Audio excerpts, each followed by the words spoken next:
एक सांस भी ज्यादा ये काल नहीं लेने देगा आपको।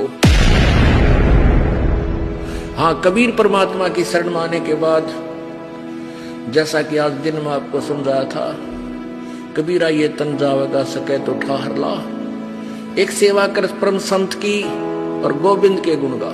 ये दो औषधि बताई है, दो इसका इस जीवन को बचाने के लिए ये दो मेथड बताए हैं।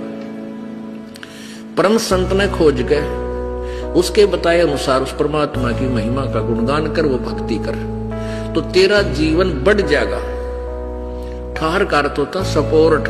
जैसे दिन में बताया था कि वुडन बीम होता है छत के, पहले छत देते थे, कड़ी डाल देते थे, बैटन, वुडन बैटन, और बीच में एक वुडन बीम होता था सतीर, और वो कमजोर हो जाता था सैकड़ों वर्ष डालने रहने से, और वो उसमें क्रैक हो जाती थी बीच में। उसके नीचे एक सपोर्ट दे देते थे, कोई बड़ी लगा देते थे नीचे, बल्ली अच्छी मोटी लकड़ की, और वो सतीर फिर 20 साल 30 वर्ष तक ठीक रह जाता था, वह छत गिरती नहीं थी। ऐसे ही परमात्मा कहते हैं, जब तक तुम परमेश्वर मेरी शरण में नहीं आओगे, कबीर जी कहते हैं, तब तक तुम्हारा केवल निर्धारित समय ही आपको मिलेगा, उससे एक सांस भी आप नहीं ले सकते। वो कहीं भी समाप्त हो जाए, रेल में हो चाहे जेल में हो, और चाहे आकाश में हेलीकॉप्टर में हो, वहीं से आपको पटक दिया जाएगा, एक सांस भी ज्यादा नहीं ले सकते। और परमात्मा जी, कबीर जी कहते हैं, मेरी शरण में आने के बाद आपकी आयु एक्सटेंड हो जाएगी।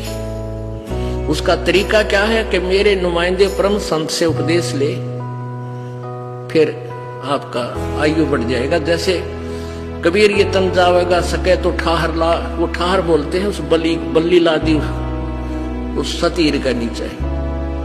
तो जीवन आपका संस्कार समाप्त होने का आ गया, आपका श्वास नहीं रही, और आपने मालिक का नाम ले रखा है, वह बल्ली ला रखी है, वह बल्ली ला रखी है, तो आप और माने 100 वर्ष निकाल दोगे।